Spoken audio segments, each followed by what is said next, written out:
Hi guys, it's Lily here, jumping back in just to spend a bit of time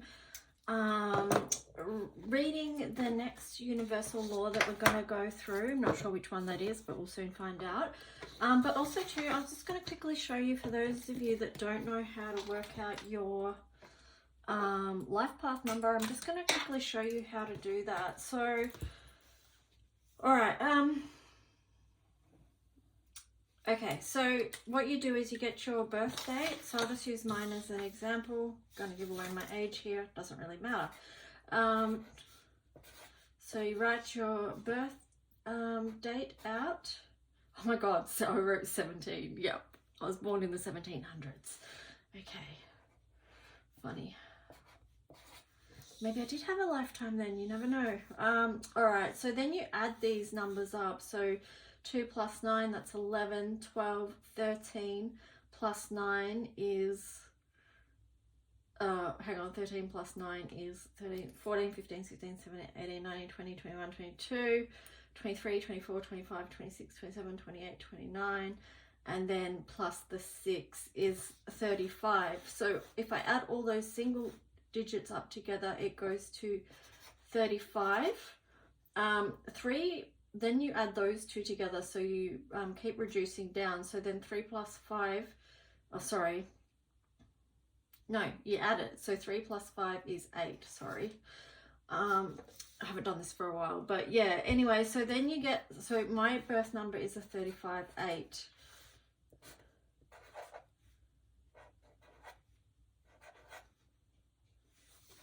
And that gives me, so you can do that too, just write your birth date out, add all the numbers up individually to what you get, and then yeah, add that number and then get that.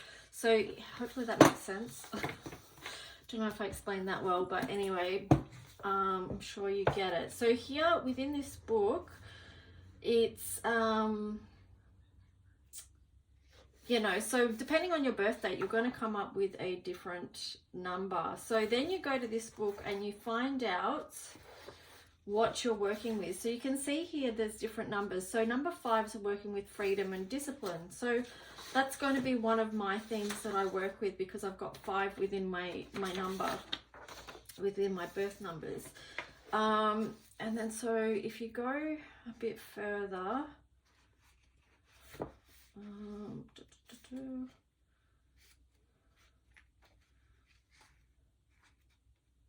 so essentially then what you do is you find out what your number is. So I'm just looking for 35-8 here. If you want to, let me know what your number is and I can let you know what you're working with. So to say 25-7s are working with trust and openness, freedom and discipline, cooperation and balance. So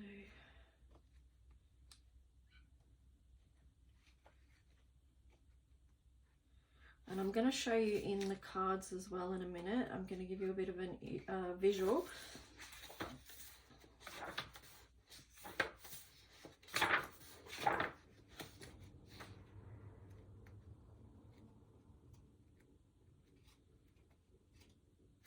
Maybe I need to just look in the index, because this is going to take me too long to find the 35-8.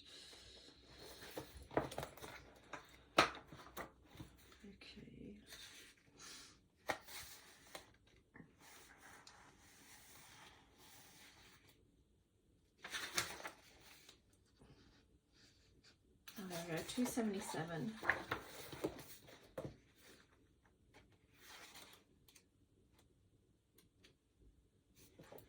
Okay, so what I'm working with is abundance and power, freedom and discipline, expression and sensitivity. So see how it goes on through to tell you, you know, understanding your life purpose, working that number combination in the positive, working it in the negative, life path, issues, relationships, talents, work and finances,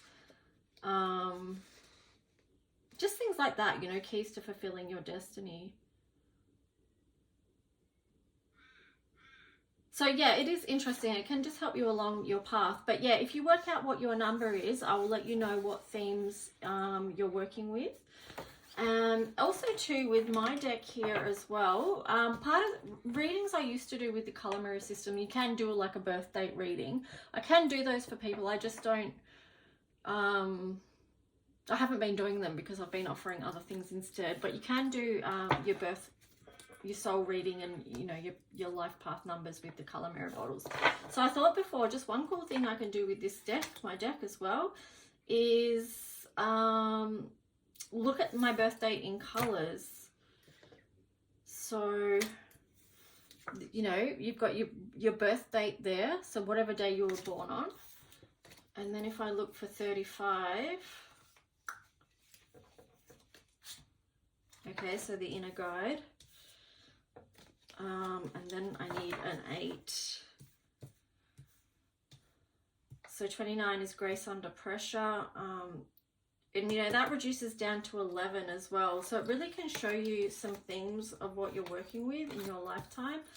So grace under pressure, and then duality, because 29 reduces down to 11. Then I've got the 35, the inner guide, and if anyone is interested in a reading like this, just let me know, because we can do anything within readings. I'm happy to just create one for a specific person. Okay, so, and here's the 8, which is that Saturn energy as well. So yeah, I mean, it's interesting to look at the colors that we are working with, and they can be quite different. So one thing I did when I first started working with the color mirror system is I looked at everyone in my birth family's colors, and I actually drew them out on big cardboard. I've got it somewhere, but I was just looking at patterns and seeing what energies we've got that are similar, but also it allowed me to see what we've got that's quite different as well. So then, yeah, if I flipped that over and I was looking at the bottles, it would look like this.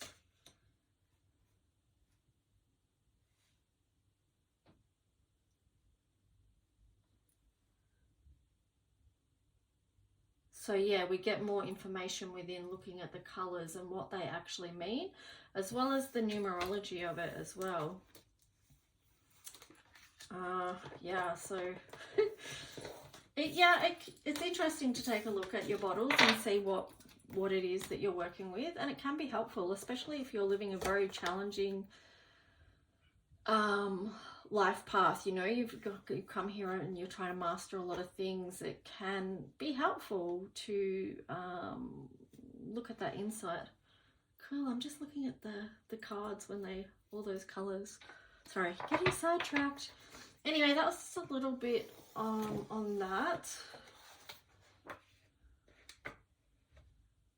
Yeah, so anyway, like I said, let me know if you want to put your number there, and I'll tell you in the next video or I'll link it down below what your themes are that you're working with. So let's just check out which spiritual law, the law of choices.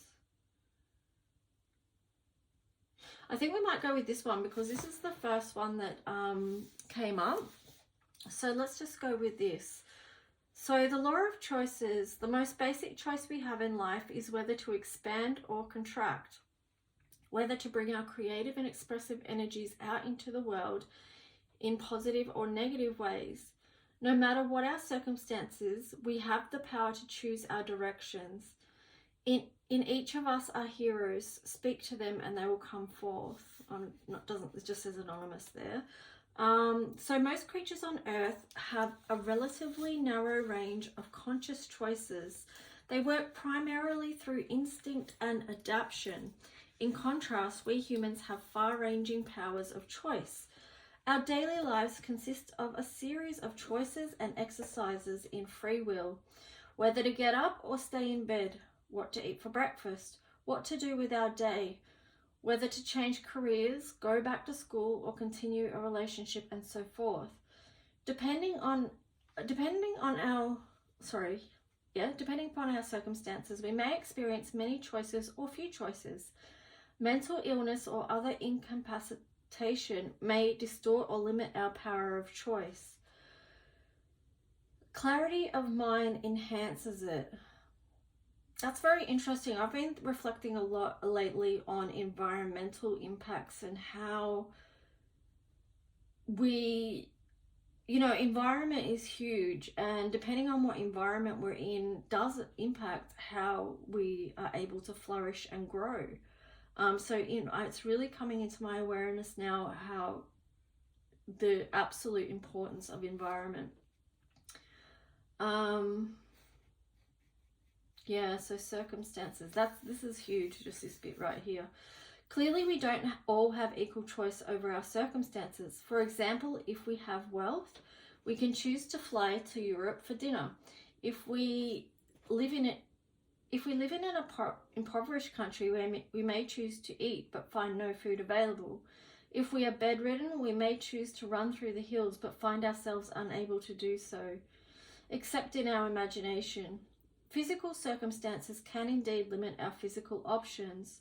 The law of choices, however, addresses our power and responsibility to choose how we respond to our circumstances. A power we never lose as long as we live. Yeah. Yep. There's a lot in this little bit. There is just such a lot. I'm a person that has spent a lot of time being able to do unable to do things physically, and yeah, it's pretty full on. And today I was even thinking about, that thing of recovery. No matter what you're recovering from in life, it takes time. And yeah, during that process of taking time, we do learn a lot. Yeah, a real lot. So we have to live and we have to die. The rest we make up. Again, that's anonymous. Sometimes we feel as if our choices are made for us by our family, by our employer, by our friends, by our circumstances, or by God. If, for example, our employer tells us, you have to work overtime or we'll have to let you go, we may feel that we don't have a choice. But of course we do. We make conscious choices by recognizing that every choice has consequences. So this paragraph is really interesting. It does link into what we're going to be talking about soon around boundaries, because over the past couple of years, with a lot of mandates, and remembering mandates aren't laws, but if people didn't choose, they said there's a choice, but really it's when you're being held ransom by certain things, there's still a choice to be made, but either of those choices have consequences, and doesn't feel like there's full freedom within that choice. Yeah, and we've seen that there has been, it says here, we make conscious choices by recognizing that every choice has consequences. So yeah, that's huge. If you consider what's happened over the last couple of years about people being forced to do things, or else, it's like, do this or else, you will lose this, you will lose that, you will not have the right to this, you will not have the right to that. So that's not true freedom within those choices. Anyway, here it says we can each choose an easier path or a more difficult one. We rarely choose to take the more painful path unless we believe it will bring us pleasure in the long run or get us to our goals more quickly. That's interesting. Do you agree with that statement? That's really interesting when you think about sovereignty around whether it was the easier path or the more difficult one. Very interesting to reflect on that.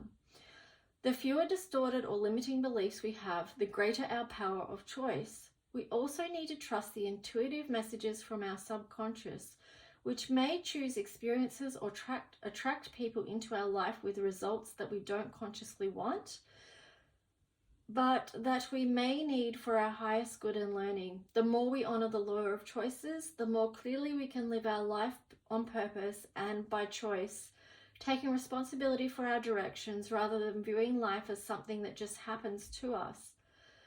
For example, instead of wandering through life wondering if we're on the right path or with the right person or doing the right job, we recognize that we have chosen these people and circumstances. With that recognition comes the power to accept our choices, to take responsibility for our life, and perhaps to make new choices. If we ever feel powerless in a situation, that's the time to remember our power of choice. Yes, that's very powerful. I think I'm going to stop this here and then make a part 2. Otherwise, this video will be too long and it'll take too long to upload. So I'll see you in part 2 of this one.